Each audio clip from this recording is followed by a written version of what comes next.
Caleb, when we sat down last year in the offseason, you showed me your cell phone, the lock screen had a lot of lofty goals, be the number one overall pick. You were able to check that off. Super Bowls times 8 at the bottom of that. What does your lock screen say today? Yeah, yeah. Lock screen is still kind of the same goals. I set my goals. They're just not my lock screen. I have one goal, and it's, find a way to, get to the Super Bowl, win the Super Bowl, and, it starts with one to be able to keep going and, strive for more. And obviously we have so much work to do, myself included, to be able to get to that point. So it's just that one goal, team goal, and that's the ultimate goal in football. You may know the trend on social media, what I asked for versus what I got. When you relate that to your rookie season, how did you think it was going to go versus how it turned out? Yeah, I knew there'd be bumps in the road, and that's exactly what the whole year was. It's finding ways to, stay on track, not go off the road, not go off the rails, and find ways to just keep going. And I think we did that last year. I think I did that last year. Keep growing that mindset, keep growing as a player, as a person, and as a teammate. What was the low point for you last season? Yeah,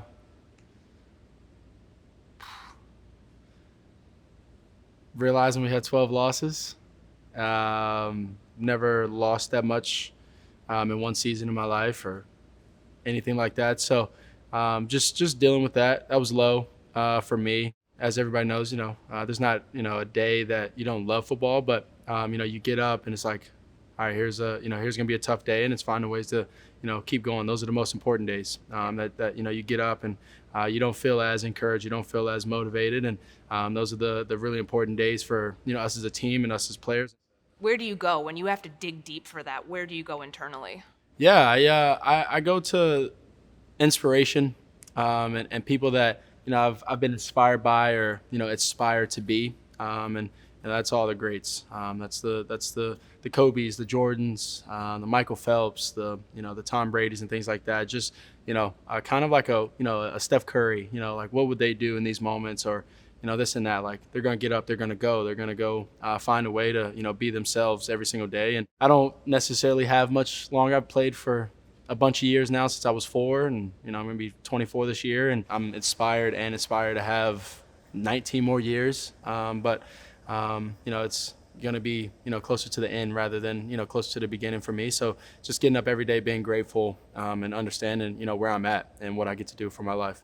You were here when Ben Johnson was hired. Not every quarterback shows up to their new head coach's press conference. And I remember he turned directly to you and talked about how excited he was to work with you and just how big of a decision you factored into for him to come to Chicago. What did that mean to you? Yeah, it means the world. I think we've been building this relationship since he's been here. Calls, on the field, him getting after me, and then we go up into up into his office and we're talking about family, we're talking about everything.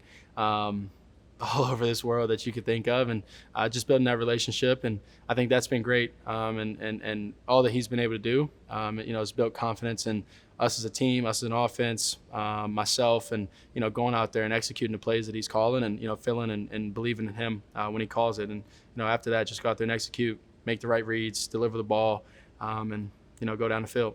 Obviously, your relationship with him is going to be based so much on football, but what's something you now know about Ben personally that you didn't before? I didn't know how, detailed he was, and obviously we've gotten together, watched film and gone over plays and done all these things, and he remembers every single detail, which is great because it pushes me because I want to, when I get out there on the field, I want to be able to, remember every single detail and be on point. And, this is my offense at some point where, I'm controlling absolutely everything. And he calls a play and I remember, the second half of it, it's like, all right, here we go. No, it's just getting in his mind, understanding him, and then growing from there. On that note, Rome Odunze has talked about how complex this scheme is, and that realistically, it's not something that players are going to be able to master in year one. When you say you want this to one day be your offense, how do you get there, and what tools do you use to gauge success of that and comprehension of that along the way? Yeah, you set goals for yourself. You don't worry about the outside noise. That's first and foremost. I've set goals for myself, and that's making sure I get all 11 guys moving on the same pace at the same time when I snap the ball, when I say go, and everybody's doing their job and things like that. From there, it's the physical battle from there, you'll win and lose physical battles. I think for me, it's been important to make sure that everybody's on the same page, getting us in the best play possible that we can. When Ben calls them and we're doing different things, the brain cover zero, I got to check out of it and get us into a better place. So it's just making sure I handle all the things before the snap, and then after that it becomes physical and going through our reads, seeing the defense and having confidence going out there and deliver the ball. You really wanted somebody to come in here, hold you accountable, coach you hard, and Ben said he's going to hold up his end of the bargain there. How has he done that so far? Yeah, he's done exactly that. He's came in here and he's been a coach. He's been teaching me. He's been tough on me. He's been hard on me, and it's been great. It's been fun, getting coached like that and being pushed, and the whole team being pushed, and the whole team seeing me being pushed like that. It's been awesome. So, we're going to keep going. He set the standard. It's our job to, level out and be at that standard.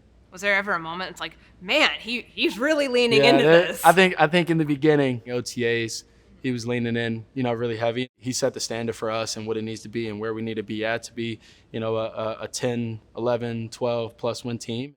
You play Detroit twice a year. When their offense was on the field and you're watching Ben and how he orchestrated everything, what did you notice? It's just how complex it looks for the defense.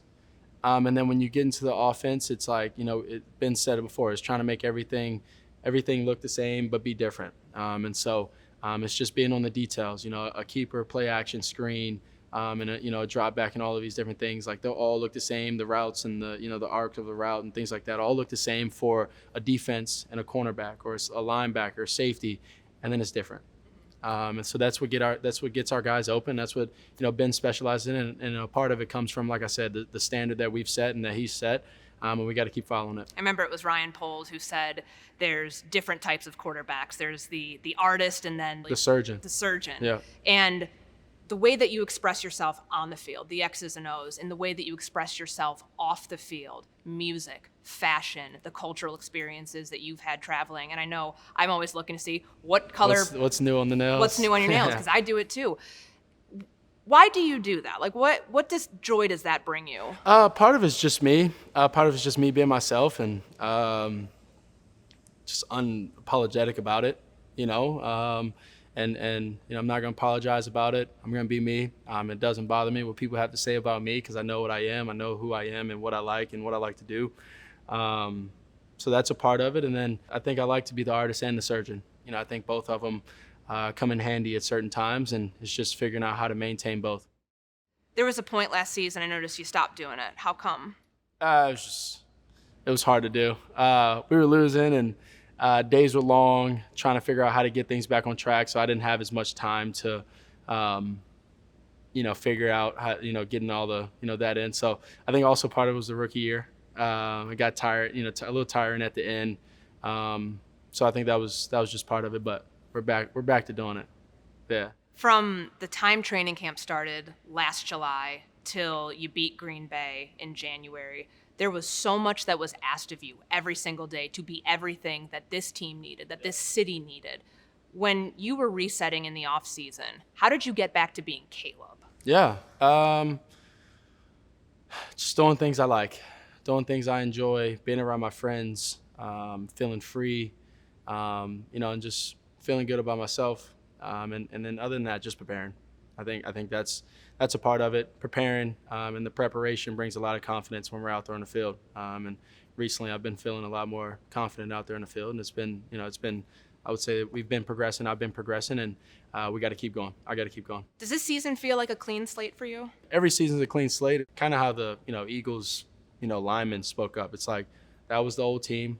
All that stuff happened. It's not something that you forget, but it's it's there.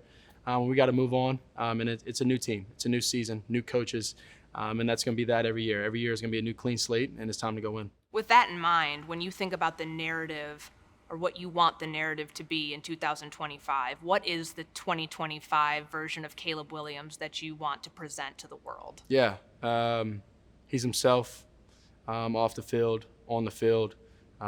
He's accurate. He does all the right things, and he wins.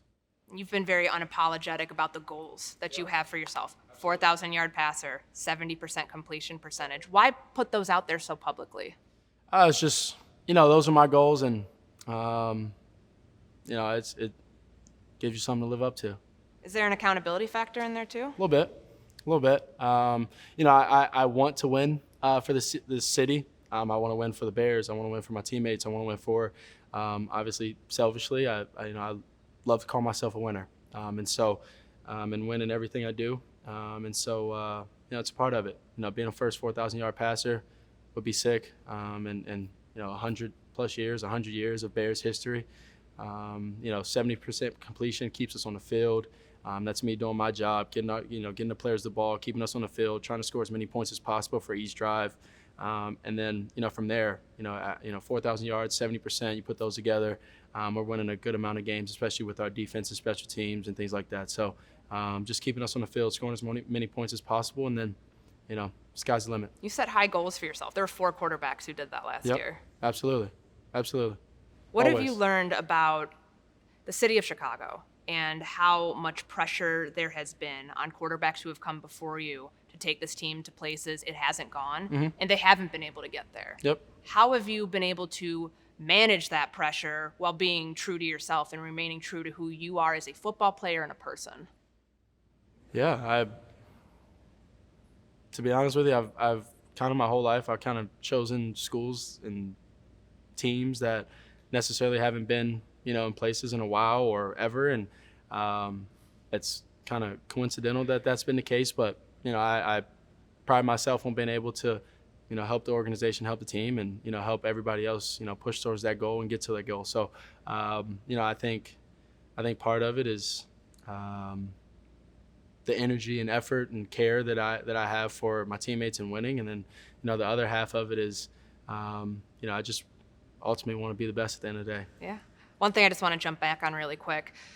Ben Johnson has been classified as somebody who speaks the quarterback language. How different is everything from the meeting room to film study to the individual sessions you have with him, knowing that that's his focus? He is here because he speaks your language.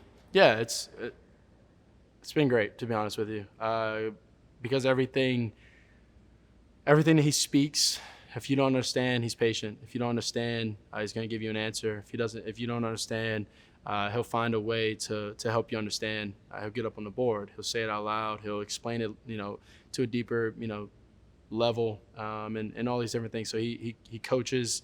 He helps you learn, and it's been awesome to be able to kind of have that, and then have somebody go out there and push you on those those ideas and those moments that you've had in the film room, and those moments that you've had in those the solo meetings and things like that. And so it's been great.